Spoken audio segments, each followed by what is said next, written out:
할렐루야. 1월 30일 목요일 함께 말씀을 보도록 하겠습니다. 오늘 우리에게 주신 하나님 말씀은 여호수아서 20장 1절에서 9절까지의 말씀입니다. 함께 합독하겠습니다. 여호와께서 여호수아에게 말씀하여 이르시되 이스라엘 자손에게 말하여 이르기를 내가 모세를 통하여 너희에게 말한 도피성들을 너희를 위에 정하여 부지 중에 실수로 사람을 죽인 자를 그리로 도망하게 하라.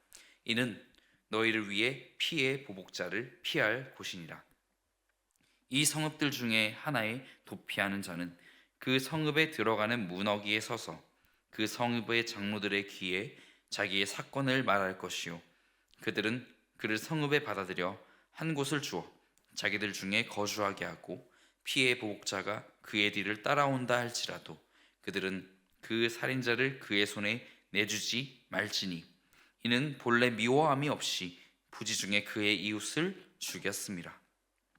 그 살인자는 회중 앞에 서서 재판을 받기까지 또는 그 당시 대제사장이 죽기까지 그 성읍에 거주하다가 그 후에 그 살인자는 그 성읍 곧 자기가 도망하여 나온 자기 성읍 자기 집으로 돌아갈지니라 하라 하시니라. 이에 그들이 납달리의 산지 갈릴리 게데스와 에브라임 산지의 세겜과 유다 산지의 기럇 아르바 곧 헤브론과 여리고 동쪽 요단 저쪽 르우벤 지파 중에서 평지 광야의 베셀과 갓 지파 중에서 길르앗 라못과 므낫세 지파 중에서 바산 골란을 구별하였으니 이는 곧 이스라엘 모든 자손과 그들 중에 거류하는 거류민을 위하여 선정된 성읍들로서 누구든지 부지 중에 살인한 자가 그리로 도망하여 그가 회중 앞에 설 때까지 피의 보복자의 손에 죽지 아니하게 하기 위함이라. 아멘. 도피성에 관한 말씀입니다. 사람은 누구나 실수합니다. 그리고 사람은 누구나 범죄 가운데 가능성을 둘 수밖에 없는 죄를 짓는 죄인이지요.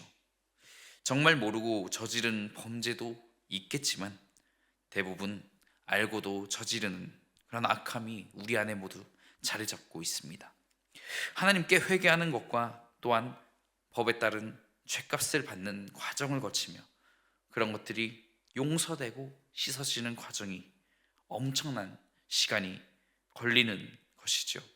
어쩌면 범죄라는 것은 꼬리표처럼 따라다닙니다.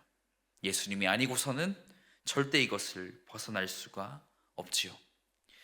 오늘 말씀 가운데 구약시대 가운데 이러한 범죄의 우발성, 이러한 것들을 판단해주는 법의 제정이 그러나 아무래도 지금에 비하면 그 성경에 기록이 되어 있을지라도 증거 확보적인 면이나 또 모든 부분에서 어쨌거나 이런 고대 사회를 벗어날 수 없었을 것입니다. 그 가운데 이 도피성이라는 제도가 여호수아를 통해 사실 모세의 때부터 말씀하셨던 그런 도피성 제도가 완성이 되는 것이죠. 1절에서 3절입니다.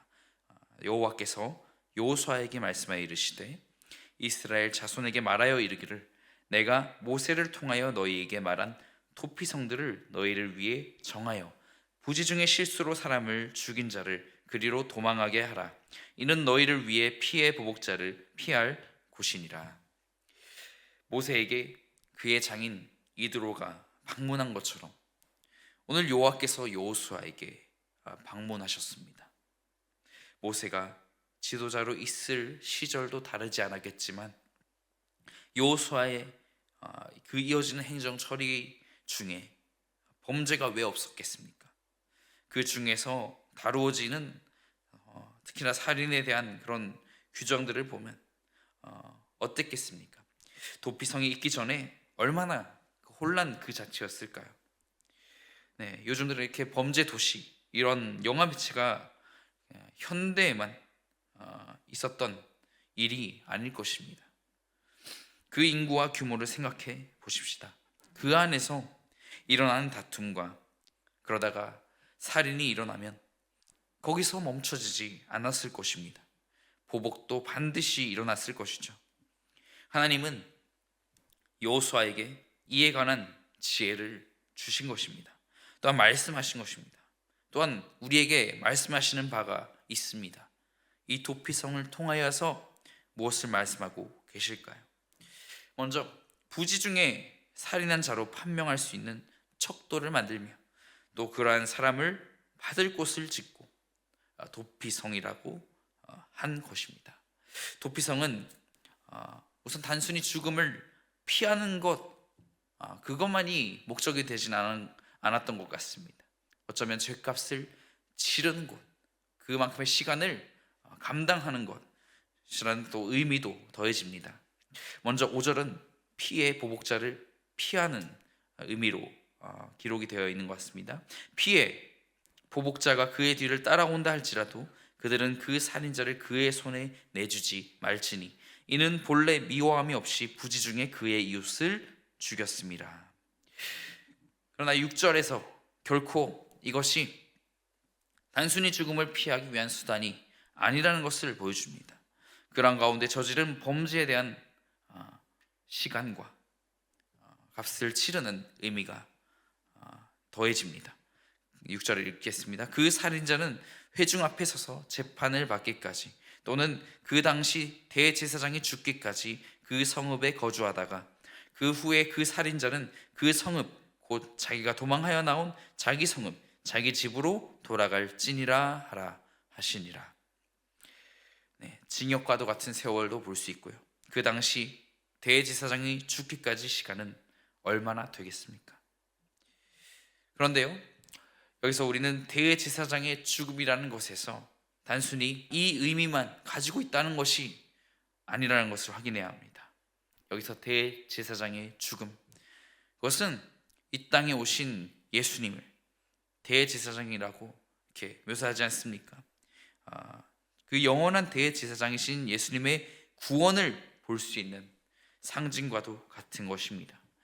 내가 범죄하면 그 죄를 내가 알지라도, 내가 알았을지라도 이를 대신 짊어지신 분이 예수님이시라는 겁니다.